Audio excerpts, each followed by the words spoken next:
Have you ever seen a game fall apart because no one could agree on the rules? Voices get loud, tempers flare, and the fun stops. Long before our time, a much larger disagreement nearly tore a city apart. Heavy, relentless rain battered the ancient desert valley of Mecca, creating powerful floods.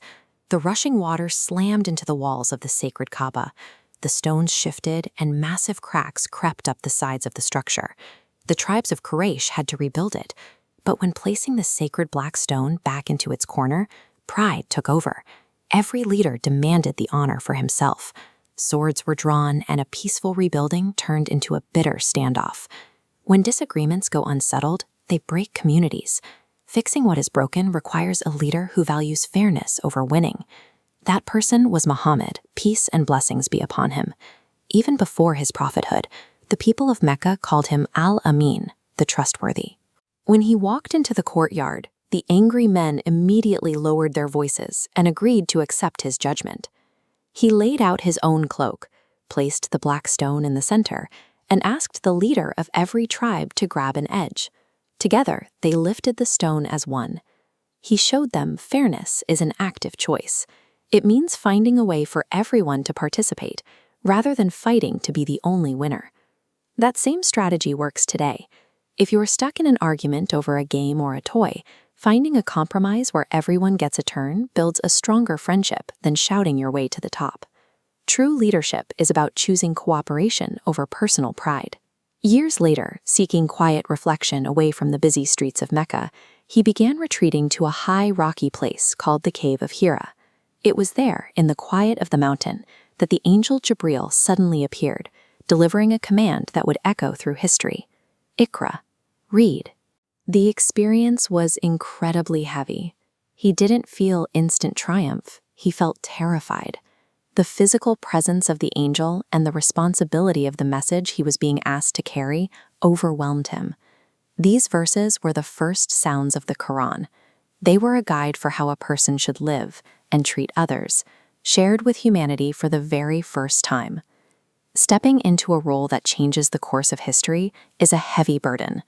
This proves that feeling fear is a natural part of being asked to do something significant.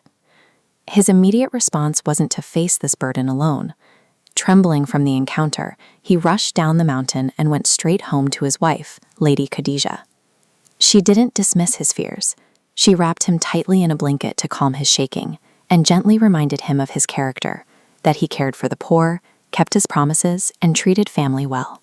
Together, they sought out her wise cousin, Waraka, who listened to the account and confirmed the incredible truth. The prophet had been chosen as the messenger of God. Think about a time you faced a difficult new challenge, maybe moving to a new school or looking at an assignment that seemed impossible. It's easy to want to hide from it. But just as the prophet sought the comfort of Khadijah, you don't have to carry heavy feelings alone. Seeking support from loving parents and patient teachers is the prophetic way to turn fear into confidence. With his family's support, the prophet began his mission. In the quiet safety of Dar al-Arqam, the message of Islam started to reach the hearts of a few early believers. He taught that all people are equal, regardless of wealth or status. For the leaders of Quraysh, this message of fairness threatened their strict control over the city. They fought back. They insulted the prophet, spread lies about him, and bullied the early Muslims, trying to intimidate them into silence. Yet he didn't return their anger. He faced their cruelty with unwavering patience and gentleness, refusing to lower his character to match theirs. It is easy to be kind when everything is going well. The true measure of our character is whether we can remain patient and respectful when others are treating us unfairly. Growing up as a Muslim in a place where Arabic isn't spoken and where your values might look different from the kids around you can be its own kind of challenge. When you face someone acting like a bully or when you feel out of place, you can draw directly from the Prophet's example. You can choose patience instead of anger.